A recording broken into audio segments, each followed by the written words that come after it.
Thank you, Mindy. I appreciate that. And I am so honored and blessed to be here today at this great lectureship. It's such a pleasure. My parents helped start some of the very beginning ones back then, and Brother Cates would ask Mother to speak every single day.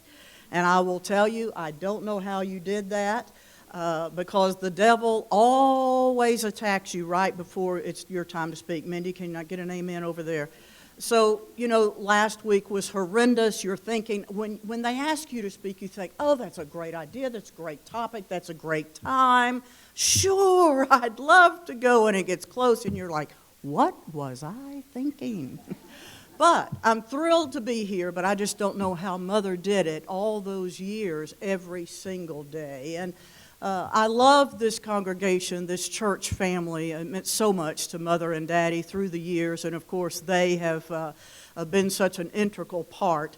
And so it's just a blessing to get to be with so many of you that I've seen and known forever, and I appreciate your friendship of them. In fact, before we leave that topic, because I'm going to get a killing for even talking about her, but if my mother has ever sent you a card, would you just raise your hand? See, Mother, it's all over the house. Mother has a card ministry that will not quit. And she and Daddy were great teams. As you know, they helped raise the money for the N.B. Hardeman Library, and it was a team effort. Daddy might go make the ask, but it was Mother who often made the suggestion. And so that's why their scholarship is the Garland and Corinne Scholarship. Elkins, of course, Garland and Corinne Elkins Scholarship, because they both participated. Same thing for the apartments. I've been around long enough to remember when we didn't have those here, and it's such a blessing for the students, for the school, and of course our family is so honored that we can say that our parents had a part in that, and we're proud that she's here today. I will tell you that my sisters and I strongly encouraged her not to come today. Because we're trying to protect her, and we wanted her to be safe and to stay safe. But my mother does have a mind of her own, and she's here today, so you will want to see her. She says she's going to try to come to hear the ladies all this week, and I pray that she'll be able to do that. It's been a tough year for her. Last week even had a little bit of an ear infection, and if you've ever had one, you know that is very, very difficult. But Mother has done well this last year, and we're very, very happy for that. But I will tell you, her daughters have been overprotective of her. So if you've missed seeing her, you can blame us in part. I'm just delighted to get to be here today, to get to see you, to get to speak with you about a topic that I think is so important. Had we had this event last March, what I would have said would be a little bit different than what I'm going to say today. Simply because I think we all can agree in the last 18 months, the last 12 months, the last 26 months, things have changed. And I would say not for the better when it comes to the media. I love my job. I love where I work. I love what we do. But I also am cognizant of the fact that there are difficulties in this industry. When I first graduated from Freed Hardeman, I thought I wanted to teach speech, but I was having so much fun at the college that I didn't want to leave and go get my teaching certificate. So then I get out and I'm like, well, I think I want to be in TV, but I don't know if you can be a Christian and be a politician or a media journalist. Well, I'm here to tell you, you can be a journalist and still be a Christian. I'm still not sure about the politicians. But I think you can be, and I do hope that more Christians will step into those roles where it is questionable, because sometimes you can have additional influence when they don't expect it to come from that particular industry. So never take fault with the fact that you may be the answer to somebody forgiving for good. So let me give you just a little bit of a history. When we grew up, my sisters and I did not grow up in a house that had television in it. Now, does God have a sense of humor or what?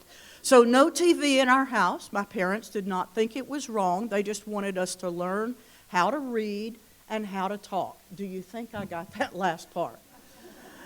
So we didn't have a problem when we went to our grandparents. We got to see television. We got to watch it at our friend's house.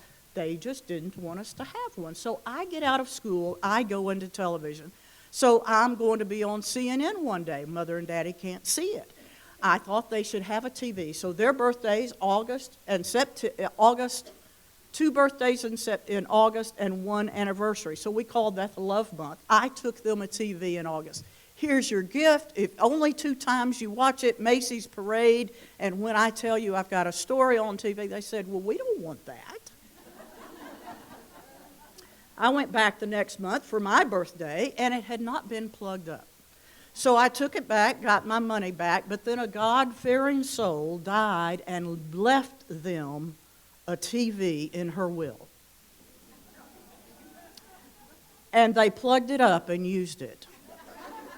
And I said, wait a minute, what? And Daddy said, well, out of respect for the dead. I said, what about out of respect for your daughter? Well, we didn't want one then. Well, anyway, I'm thankful that they finally came around and realized that having a TV in the home is not such a bad thing, because it has been my livelihood for all these many years.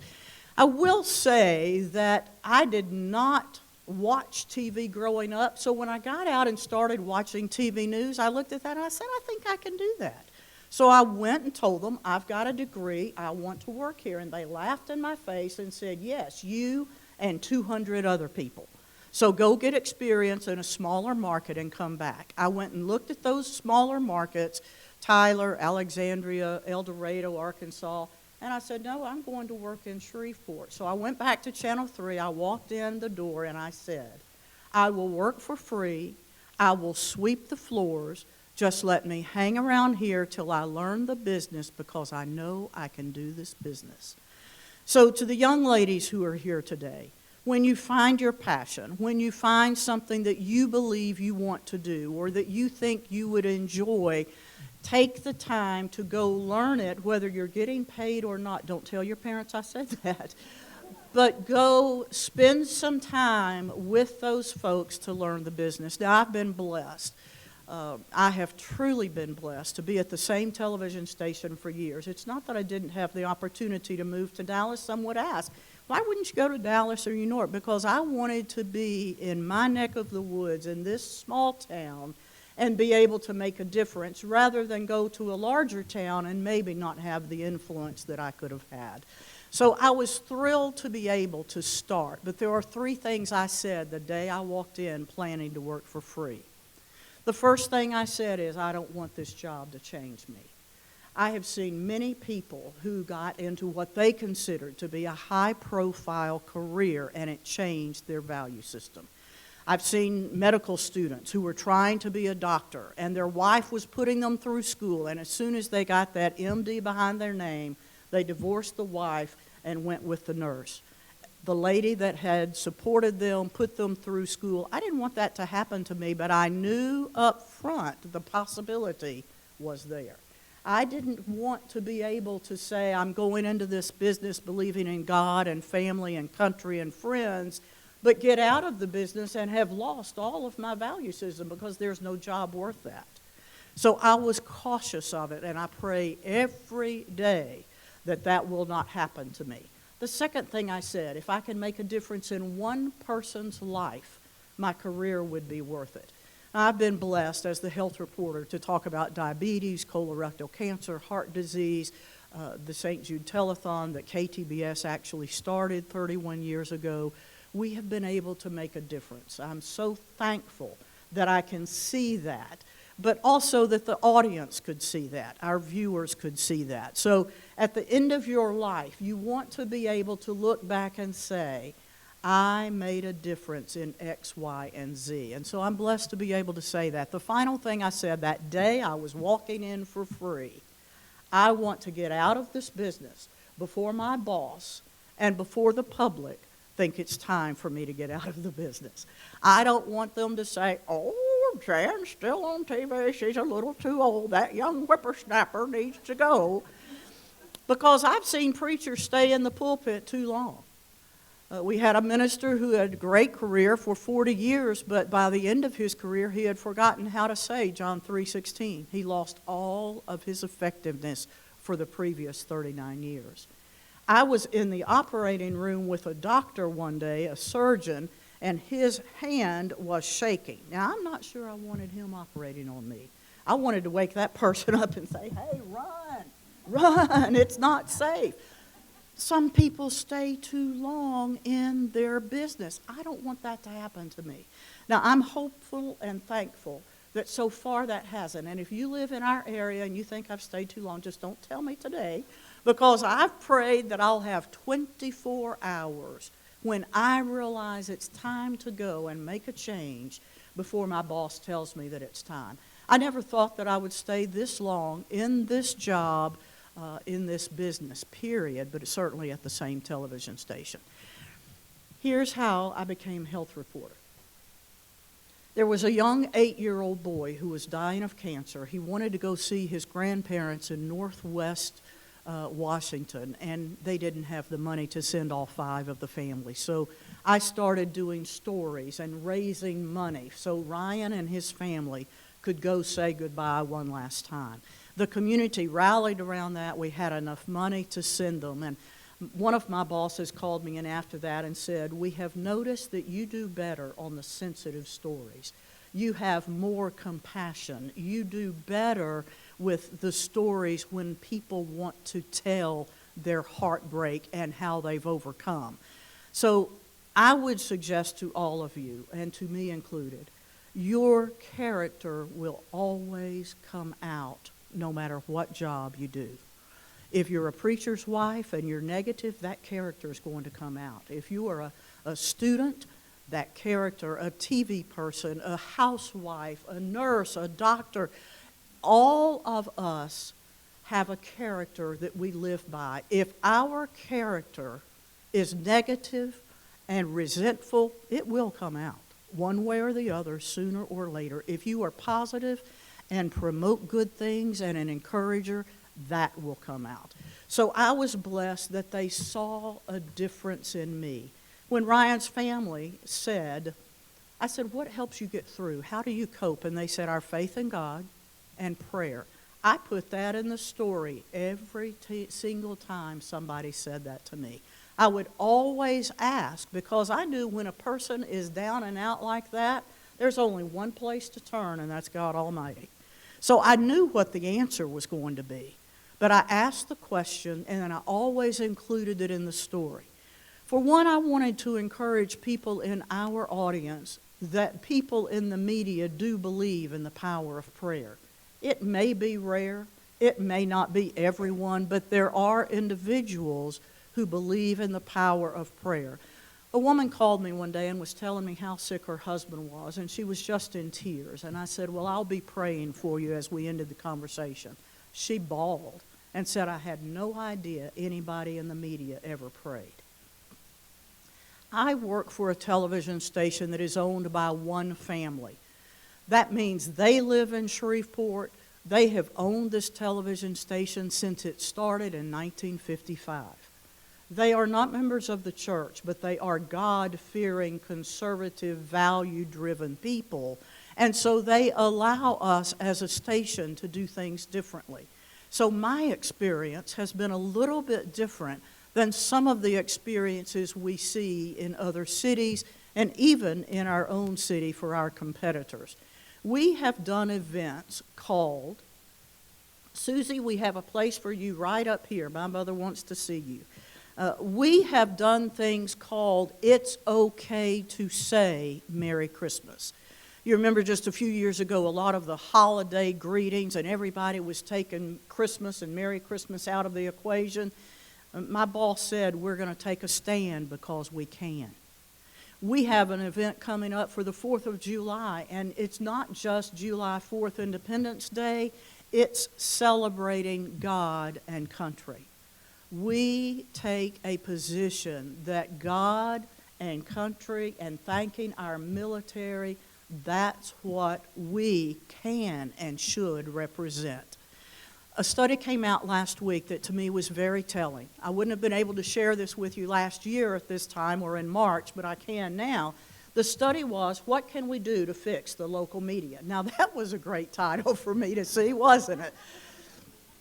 And it went on to say, The public doesn't trust the media, me included. Me included. I can hardly stand to watch some of it. And then when I do, you look back and you say, oh, man, that was kind of a waste of my time. And I don't believe what they said. Now, they did say most of the distrust comes on the national level. And a lot of your local businesses, your local TV stations, there's only a handful that are like ours, that are locally owned by one family. Most of them are owned by corporations, conglomerates, Gray, Viacom, GE, all of those, Belclo. What they mean is they own stations all over the country, so they cookie cut. One story's going to air. Stories from Memphis air on our competitor all the time. And we don't have that, so we don't do that. But at the same time, it just lets you know that they make decisions in the corporate level for all of their TV stations. The national media has become very, in my opinion, very biased. What we used to be called journalists, reporters, I believe now it's commentators. It's not journalists. It's not going and reporting the facts. It's going and twisting the facts or talking about a topic the way that you want it to be. I've seen it on so many occasions. Last March, I would have said that doesn't happen so much on the local level. In the last 14 months, I've seen it more on the local level. And it's so disappointing to me because a journalist is supposed to go out, find a story, good or bad, get the facts, get the information, and come back and give it to you because you can't travel everywhere. So that's our job, to disseminate the information. I do find it interesting. Back in the day when the Bible talks about the sower went out to sow, do you know really what they were saying was he went out to broadcast? He went out to spread the seed. They would have a big bag of seed over their shoulder. And back then, they would pick up a handful and they would just spray the area. And that's why the Bible says some of the seed fell on the stony ground, some of it fell on the good ground, and some of it the birds got.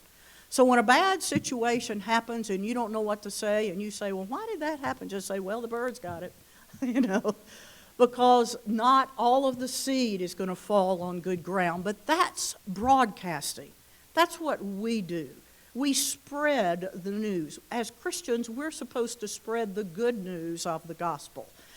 As news reporters, we're supposed to go out and tell the story and simply tell the story. Not give our opinion, not tell you which way you're supposed to think about it, but just say, here are the facts, ma'am, just the facts. Remember that TV story?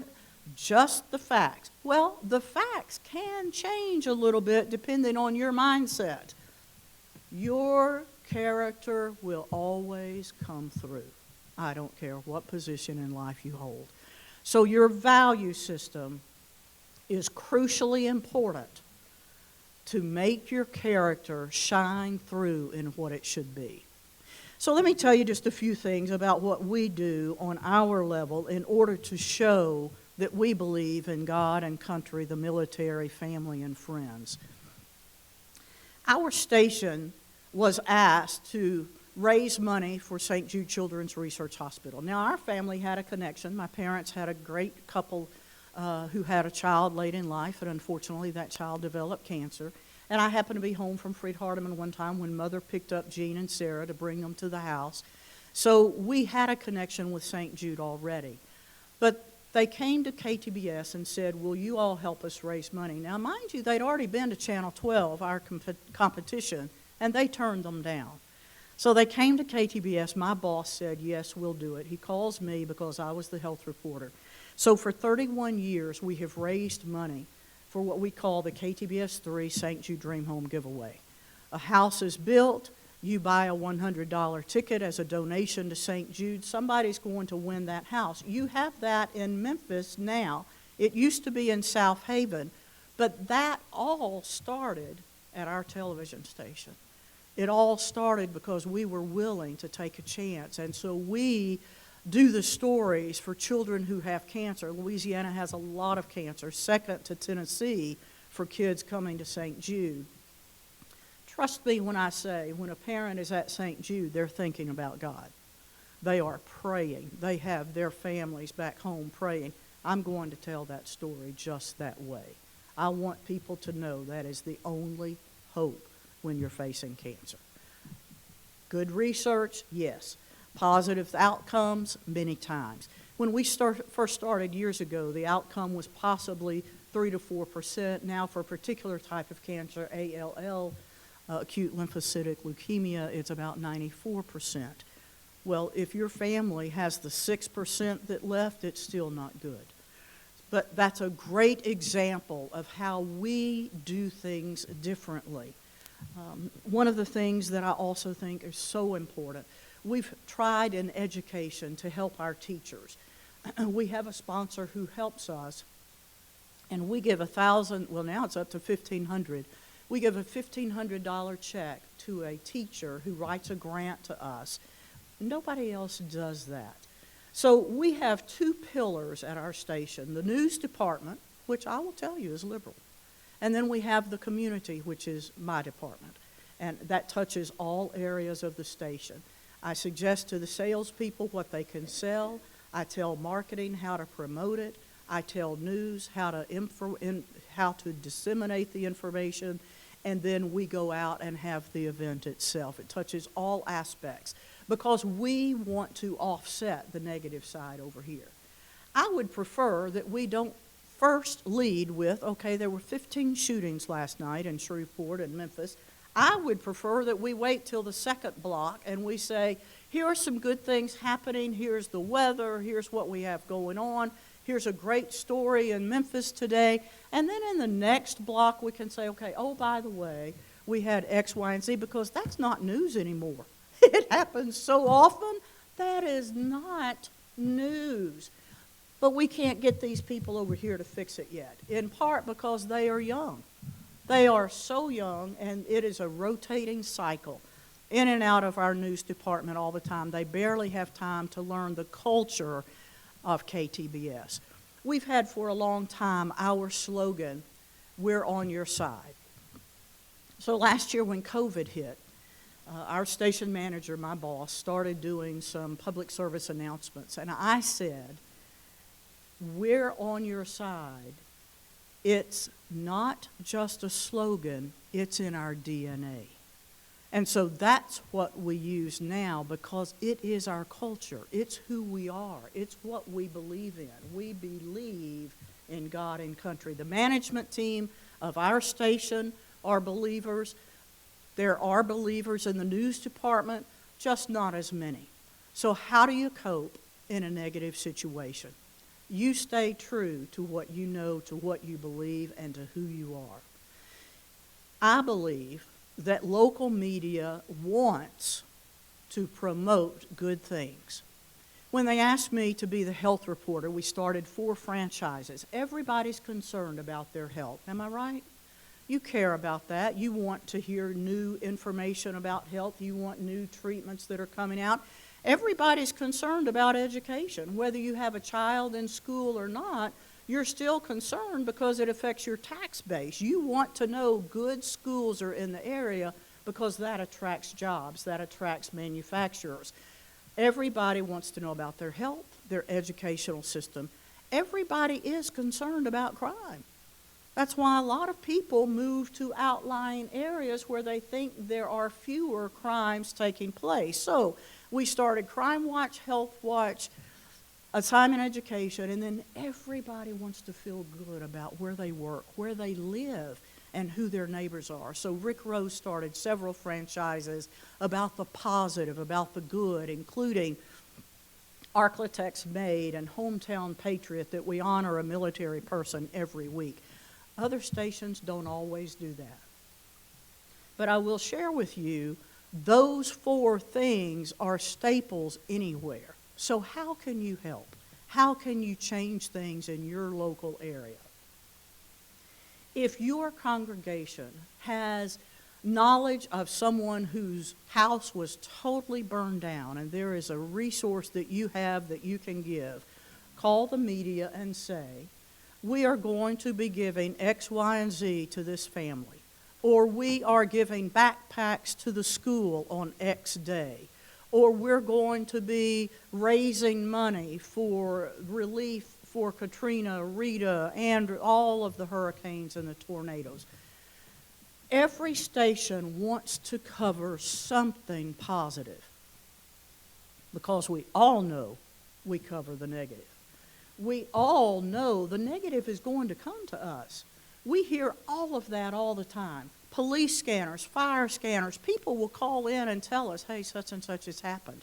We always will hear that. What we may not hear are the positive things, the good things, the uplifting things.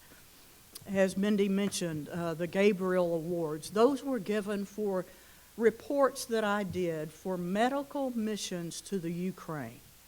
That award is so important to me, not because it's a national award, because it's given to those who uplift the human spirit. I'm thankful that I was able to see that and to be able to receive that award because the judges felt like it was uplifting. Isn't that what we all want to be, no matter where we are in life? We want to uplift people, and it may be a shocker to you, but TV is not the only negative place there is. Maybe you did not know that. I don't know, maybe you have some negativity in your home. Maybe you have some negativity in your congregation. You be the shining light. I love the story of Naaman and the little handmaid, a little girl who made all the difference in the world. If we all turned out the lights and each got a candle, and I started with my flame, and I went and I let Carolyn have it, and then she gave it to Mother, my flame does not go out or diminish because I shared my light. It's just that more light is shown. And then eventually the whole room would be illuminated because we each shared part of our inner self and part of that flame. If you do that on a daily basis, I think you will be rewarded and the people around you will notice. Now, there are truly some things that I believe are even more difficult than the large TV media screen. Social media has taken over. It is a form of broadcasting. The downside is, whereas back in the day when TV first came out, ABC, CBS, and NBC were all regulated by the government. We have rules we have to follow. The cable news networks, the Foxes, the NBC, all of those, they don't have to follow the same rules because they are on cable. Now, if you want to cut your cable cord, doesn't matter to me because I don't get money from it. I'm just saying those 3 channels are free and over the air. You don't have to pay to get ABC, CBS, and NBC. Now, you do have to pay if you want Showtime and HBO and all of those. I'm going to call. Excuse me. But if you want to just have the basics, it's free. It's over the air, whereas cable, of course, is not over the air. Those stations have stretched just a little bit. I remember when NYPD Blue came out on ABC in the 90s. I didn't even watch it. You know what they were trying to do? They were trying to test the public and see how far can we go before people will react. I know that to be true, and now in commercials, I'm appalled at some of the commercials, much less the news stories. We talk about everything now, but nobody's standing up to say, we don't like that, that's inappropriate. We had a woman call the other day that said one of your female reporters wore totally inappropriate dress, and she did. I know I'm a talker, but I haven't talked this much at one time in a long time, so I apologize. And the things that are so important when you talk about ways that we make a difference with social media, nobody checks the facts. You just put it out on social media and it's supposed to be the truth. Well, it gets repeated and repeated and repeated and repeated time after time after time. And it's like that gossip game. You start here and go down this line trying to say the same sentence, and by the time it gets back here, the sentence doesn't look anywhere close to where it started. Social media is dangerous, and social media is all over our media. Facebook. I don't do Facebook. Our TV station has them. We do them. Thank you both so much. I appreciate it.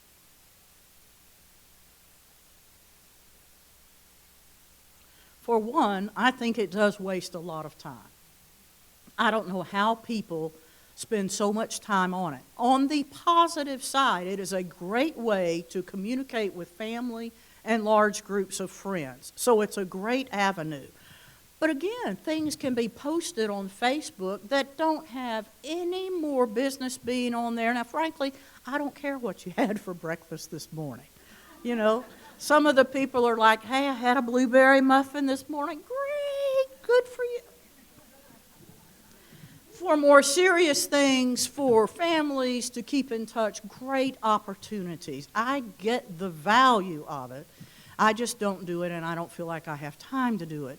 I do think it can be dangerous because things can be said that aren't true, but nobody is checking the facts. That's not only true of the TV world with television and the big screen. It's true on the internet. It's true in Twitter, Facebook, social media. All that to say, several bully experiences in schools take place because of social media. That's just as bad as somebody on the news giving facts wrong, if not more so because it's a little bit more personal. So my challenge to you is, be careful what you watch, be careful what you quote, be careful what you repeat. If you do social media, share the positive things. There are a lot of people who send encouraging notes and messages out every single day. That's of value. There are a lot of people who talk about the good. If your congregation is doing something, that's a great place to say, hey, we're having a lectureship, or we're having a Bring a Friend Sunday, or we're giving backpacks, or we're having a school drive. Those types of things can offer a lot of value to a lot of people at the same time. So I'm not saying don't do social media, don't do Facebook. I'm just saying be a little cautious. I think that's what you all want out of your news media. You want us to be cautious. So I'm saying let's all do the same thing. Again, in my opinion, we all are broadcasters. Now, in my family, we can tease about some things that maybe the TV station wouldn't like. When I was news director, I called it the KTBS 3 daycare because that's what it was. I called Mother one day and I said, Mother, I have finally figured out why God did not give me children of my own, because I'm raising 75 other people's children. I said, it is the KTBS 3 daycare. Well, my boss said, Jan, don't call it that. I said, well, George, that's what it is. He said, yes, I know that's what it is, but you can't tell them. We've got to pacify them. I said, okay, I get it, but it's still the KTBS 3 daycare. So Mother and I and my sisters always laugh that the weatherman, the meteorologist, is the only job in the world where you can get it wrong at least 90% of the time and still keep your job. We all would like to have a job like that, but I will say in their defense, because I hired as news director our chief meteorologist, who's still there now 20 years later. In their defense, Shreveport and Memphis are especially difficult to promote and tell the weather because of the surrounding mountains. And the mountains don't have to be right here. It's just a little further out where it can hit and do something different. So I know why they get it wrong, but I also know it was raining one day at KTBS. And Joe said, well, the sun is out. And I went to him and I said, Joe, could you come walk with me outside, please? I said, it never hurts to look outside and look up and see what's going on with the weather instead of just your computer models. And to this day, he tells me that he never forgets that. He always remembers to go and look outside because, I'm sorry, we're saying that it's not going to rain and it's pouring right there at our TV station. Now, we cover a 150-mile radius. I get that it's difficult to cover the weather for all of that because it's snowing in the north and it's hot in the south. But give me a break. Please just go look up because, believe it or not, God is still in control of the weather. And believe it or not, God is still in control of the news media. And why it may feel bad on some days and some occasions that we think we missed it and we got it all wrong, God's got His hand all over this. I don't know how it's going to turn out. To go back to the survey of how we can fix the media, I don't know what it's going to take to fix it. But in my opinion, we've had enough natural disasters and pandemics lately, you would think it's gotten somebody's attention, don't you think? I'm shocked at all of these things that continue to happen, even worldwide, but even in our communities, and nobody wakes up and says, you think God's trying to tell us something? So again, I find it very, very insightful that sometimes what we do on the big scale, we all are doing on the smaller scale, and we all need to be careful. Let me just remind all of us, your character is going to come out no matter where you are, who you are, and what you're doing. There are 1,000 things I could share with you. There's 2,000 I had planned to share, but they said you've only got this much time. But I do appreciate very much you taking the time to be with us here today. My family has always valued certain things, and my daddy always quoted a poem. So in memory of Daddy and in honor of Mother, let me just say that 'twas battered and scarred, and the auctioneer thought it scarcely worth his while to waste much time on the old violin, but he held it up with a smile. What am I bidding, good folks? He cried. Who'll start the bidding for me? $1, $2, $2 only two, $2, and who'll make it $3? $3 once, $3 twice, going for $3, but no. From the room far back, a gray-haired man came forward and picked up the bow. And wiping the dust from the old violin and tightening the loosened strings, he played a melody pure and sweet as the caroling angel sings.